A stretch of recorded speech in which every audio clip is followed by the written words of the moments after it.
और आज की सबसे बड़ी खबर मैं दर्शकों आपको बताने वाला हूं। सबसे बड़ी खबर है, जितने भी भाईजान आपको यहां दिखाई दे रहे हैं, जो वक्फ का कागज लेके जगह जगह घूम रहे थे, मुस्लिम भाइयों को बरगला रहे थे, इनकी दाल नहीं गली है, ये आप जान लीजिए। और ये किसके सहारे आ गए? ये अब हिंदुओं के सहारे आ गए। लेकिन मुस्लिम भाई जब नहीं बरगला पाए ये लोग, तो हिंदुओं के सहारे क्यों आए हैं? आइए जरा मैं आपको बताता हूं। वक्फ कानून 1995 में संशोधन का मुद्दा क्या उठा? भाईजान एक नए एजेंडे को अंजाम देने के लिए जुट गए हैं दर्शकों। साजिश में ऐसे जुटे हुए हैं कि मानो सब कुछ झोंक देंगे। कुछ मुस्लिम भाईजान को वक्फ कानून में संशोधन की बात गले ही नहीं उतरी, तो उन्होंने वक्फ संशोधन बिल के खिलाफ देश में एक बड़ी फौज खड़ी करने का पूरा प्लान तैयार कर लिया है। और इस साजिश को जमीनी हकीकत पर उतारने के लिए बड़ी संख्या में मुस्लिम भाईजानों की जरूरत थी। इसके लिए एक से बढ़कर एक भड़काऊ बयान दिए गए। सोशल मीडिया पर आपको पता है क्यूआर कोड का सहारा लिया गया, कई तरह के वीडियो भी सर्कुलेट किए गए। लेकिन तमाम कोशिशों के बाद भड़काऊ भाईजान का यह प्लान कामयाब नहीं हो पाया। और इस लिस्ट में सबसे ऊपर नाम किसका है? AIMIM चीफ असद उद्दीन ओवैसी, जिन्होंने पहले ही दिन मुस्लिम भाइयों के सामने सरकार की ऐसी तस्वीर रखी मानो जैसे उनका सब कुछ छीनने वाला। बाकी मौलाना क्या कह रहे हैं ये आपको बताऊंगा, लेकिन पहले सुनिए कि असद उद्दीन ओवैसी क्यों अब हिंदुओं के सहारे आ रहे हैं। सुनिए जरा उनकी टीज क्या थी पहले। ये वक्फ का मसला है, जो जायदाद अल्लाह के नाम पर है, तुम और हम क्या जवाब देंगे हशर के मैदान में? उस अल्लाह के सामने हम क्या बोलेंगे कि परवरदिगार, जो हम तेरे नाम पे चीज थी उसको नहीं बचा सके? क्या जवाब दोगे आप और हम? बताओ। सुन लिया दर्शकों आपने, लेकिन यह भी कामयाब नहीं हो पाए, इसलिए अब हिंदुओं के सहारे आ गए। ये आपको आगे बताऊंगा, लेकिन पहले देखिए कौन कौन हैं वो मुस्लिम भाईजान जो वक्फ को लेकर देश भर में कोशिश कर रहे थे। देखिए इस रिपोर्ट में।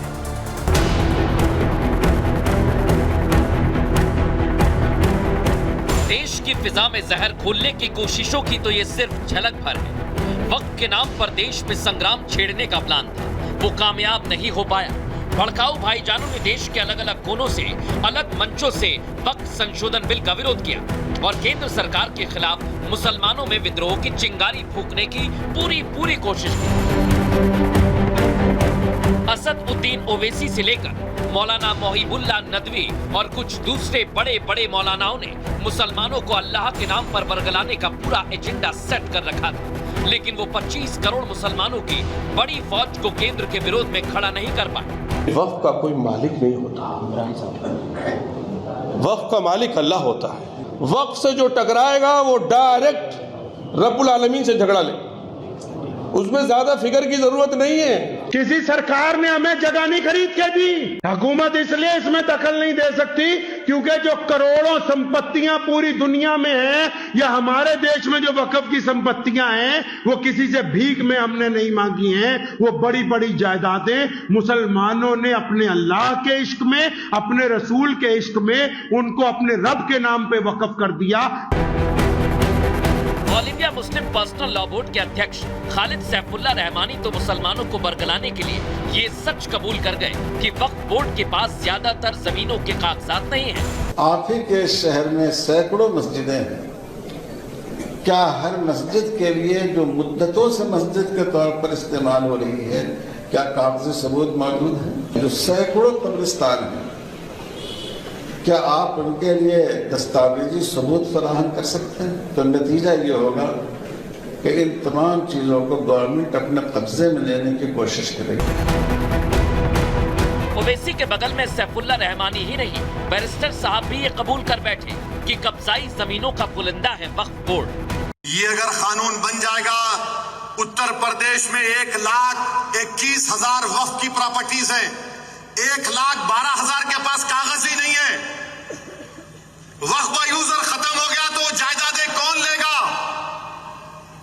वो जायदादें कौन लेगा? बताओ। तुम्हारे पास लीगल उसके ऊपर इख्तियारी नहीं होगा, कोई भी घुस जाएगा। लेकिन इन भड़काऊ भाईजानों का बरगलाना इन सब पर भारी पड़ गया। इन्होंने अपनी असलियत भी खुद ही कबूल कर ली। ऐसे में मुसलमानों का एक बड़ा धड़ा केंद्र के खिलाफ खड़ी की जा रही फौज से अलग हो गया और भाईजान अपने एजेंडे में फेल हो गए।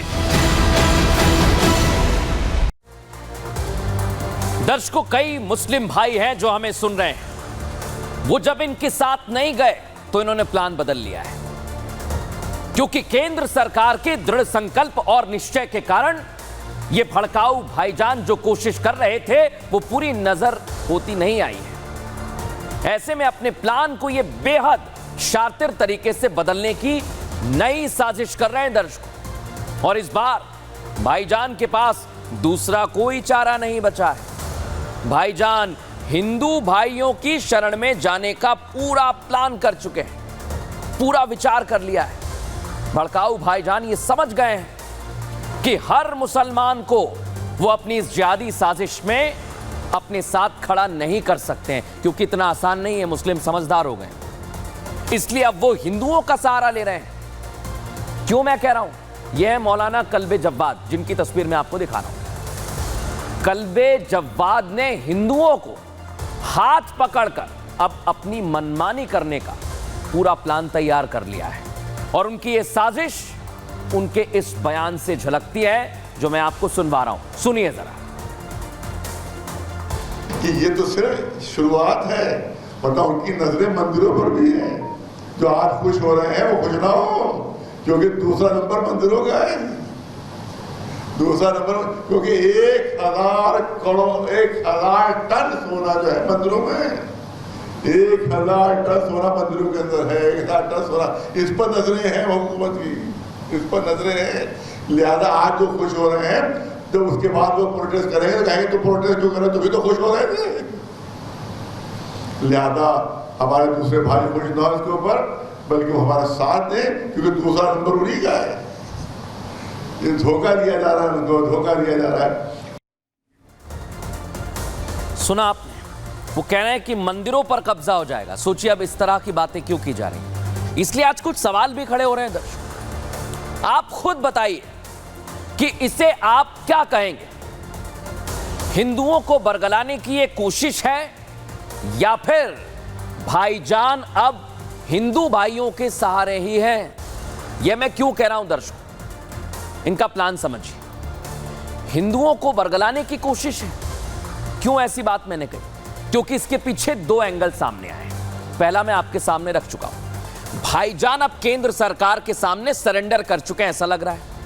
वो मान चुके हैं कि वक्फ बोर्ड की कब्जाधारी नीति का वो लंबे समय तक बचाव नहीं कर पाएंगे और उनकी पोल खुल चुकी है।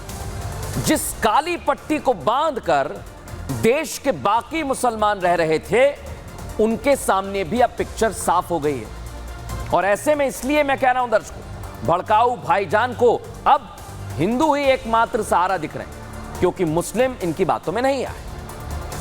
लेकिन मौलाना कल्बे जव्वाद के बयान का एक और एंगल है, वो भी आपके सामने रख दिया हमने। ये कहता है कि भड़काने का एजेंडा अब मुसलमानों से शिफ्ट होकर हिंदुओं तक जा रहा है। समझिए इसे आप, क्योंकि कट्टरपंथी सोच के ये मौलाना हिंदुओं को भड़का रहे हैं और उस रास्ते पर आगे बढ़ गए हैं।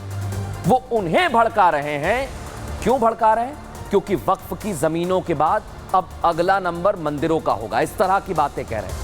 वो हिंदुओं की धार्मिक भावनाओं से खिलवाड़ कर केंद्र से अपनी बात मनवाने का एजेंडा चला रहे हैं। इसे आप समझिए दर्शकों। और आप ये भी सोचिए कि अब भड़काने का स्तर किस कदर बढ़ गया है, क्योंकि वक्फ बोर्ड के पास जो जमीन है उन्हें चंदे में बोर्ड को दिया जाता है। लोगों की भावनाएं जुड़ी होती हैं इससे। लेकिन अब आपको सच्चाई से मैं वाकिफ कराने वाला हूं कि इन जमीनों का आखिर किया क्या जाता है, कैसे इन जमीनों को अपने निजी फायदे के लिए इस्तेमाल में लिया जा रहा है दर्शकों। और इस बात को कौन कह रहा है? ऑल इंडिया मुस्लिम जमात के अध्यक्ष मौलाना मुफ्ती शहाबुद्दीन रजवी ये कह रहे हैं। और वक्फ बोर्ड के दावों की कैसे ये खुद पोल खोल रहे हैं, वो आपको सुनवाता हूं। वक्फ हमारे बुजुर्गों ने जिस मकसद के लिए किया था कि इससे गरीब और कमजोर लाचार मुसलमानों की आमदनी से मदद की जाएगी। जो लोग वक्फ भूमाफिया बने हैं या वक्फ बोर्डों से साठ गांठ करके वक्फ की जमीनों को कौड़ियों में लेकर के वहां पर शॉपिंग कम्प्लेक्स खड़ा कर करके करोड़ों रुपया कमा रहे हैं, डर और खौफ उनको है। या वो लोग विरोध कर रहे हैं जिन्होंने आलीशान बिल्डिंगें बना ली हैं और ये कानून आने के बाद ये बिल्डिंग उनसे छीन ली जाएगी। सुना दर्शकों आपने, मुसलमान भाई जानते हैं कि देश में आखिर हो क्या रहा है और जितने भी भड़काऊ भाईजान हैं वो क्यों आखिर वक्फ बिल के संशोधन के खिलाफ खड़े हो गए और अब ये अपना भांडा फूटने की वजह से नया चक्रव्यूह रच रहे हैं। दर्शक मैं आपको बताता हूं ये चक्रव्यूह क्या है, क्योंकि जिस तरह से अभी तक आपने देखा कि मुस्लिम भाई तो माने नहीं, लेकिन इनका चक्रव्यूह अब पूरा का पूरा तैयार है। ये है वो चक्रव्यूह, ये आप देखिए। भड़काऊ भाईजान जब कामयाब नहीं होते हैं तो क्या करते हैं, वो चक्रव्यूह रचते हैं। कैसा चक्रव्यूह? उस चक्रव्यूह में निशाने पर है भारतीय जनता पार्टी, उस चक्रव्यूह में निशाने पर है हिंदू और उस चक्रव्यूह में निशाने पर है हिंदू मंदिर। यही इनकी कोशिश है, क्योंकि वक्फ पर जब इनकी बात नहीं मानी गई तो ये हिंदुओं से कह रहे हैं कि आपके मंदिरों को भी ये कब्जा कर लेंगे, छोड़ेंगे नहीं। इस तरह की झूठी बातें, अफवाह फैलाई जा रही है दर्शकों। और सोचिए, जब ये अपने मकसद में कामयाब नहीं हुए तो आपका ब्रेन वॉश करने की कोशिश कर रहे हैं। मौलाना कल्बे जव्वाद हिंदुओं की धार्मिक भावनाओं को छूते हुए मंदिरों को टारगेट कर रहे हैं, लेकिन उनके इस पूरे बयान का सार आकर टिका है भारतीय जनता पार्टी। हो सकता है कोई सियासी वजह हो, उन्हें वक्त का सबसे बड़ा दुश्मन भारतीय जनता पार्टी और मोदी सरकार नजर आती है।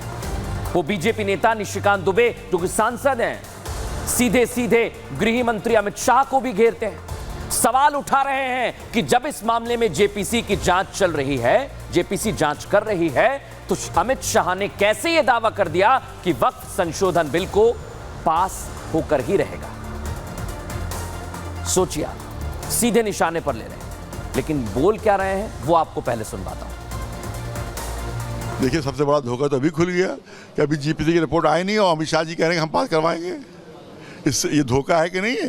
अरे रिपोर्ट आए बगैर तुम कह रहे हो कि आप पास करवाएंगे, इसका मतलब है कि जीपीसी सिर्फ ड्रामा है, सिर्फ धोखे के।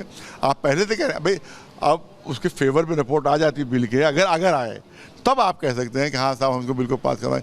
और सिर्फ मकसद कट्टरपंथियों को खुश करना, सिर्फ इलेक्शन में जीतना।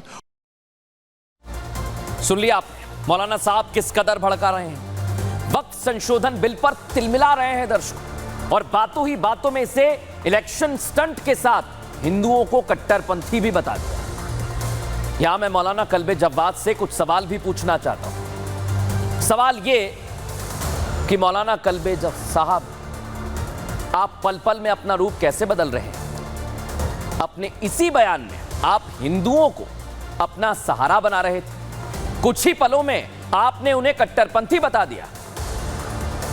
और मौके का दस्तूर देखकर नहीं बदलना चाहिए, लेकिन कहेंगे तो क्या कहेंगे, क्योंकि कोशिश ही कर रहे हैं। आपकी नजर में अगर हिंदू कट्टरपंथी है तो जो काम आप कर रहे हैं वो किस सोच को दर्शाता है, आप ये भी बता दीजिए हमारे दर्शकों को। और जब इतना सब कुछ हो रहा है दर्शकों, तो केंद्रीय मंत्री गिरिराज सिंह ने मोर्चा संभाल लिया, हिंदुओं के पक्ष में मोर्चा खोल दिया उन्होंने, और वो साफ साफ कह रहे हैं कि हिंदुओं में दूसरे धर्म के लोग आते हैं और उन्हें छेड़ने का काम करते हैं। किसी को परेशान अगर वो करेंगे, हिंदू त्योहारों पर विवाद खड़ा करेंगे या किसी भी बात को लेकर विवाद पैदा करेंगे, तो सिर कुचलने का खुला संदेश जरूर दे रहे हैं। सुनवाते हैं आपको क्या कह रहे हैं।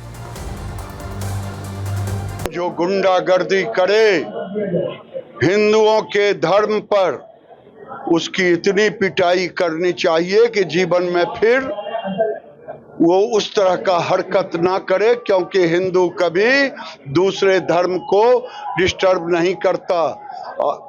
भारत के बंटवारे के बाद से तजिया निकलता रहा, लेकिन कभी किसी तजिया पर हिंदू ने पत्थर नहीं फेंका। ये हिंदुओं का सौहार्द वातावरण बनाने में बड़ी भूमिका रहा है। लेकिन जब ये हमारा हनुमान जयंती पर, रामनवमी पर, दुर्गा पूजा पर, काली पूजा पर, सरस्वती पूजा पर अगर रोड को बदल देना, रूट को बदल देना, इधर से नहीं जाएगा उधर डीजी बजेगा, ये उठाने वाले देश के विभाजनकारी लोग हैं। ऐसे लोगों का सर कुचल देना चाहिए।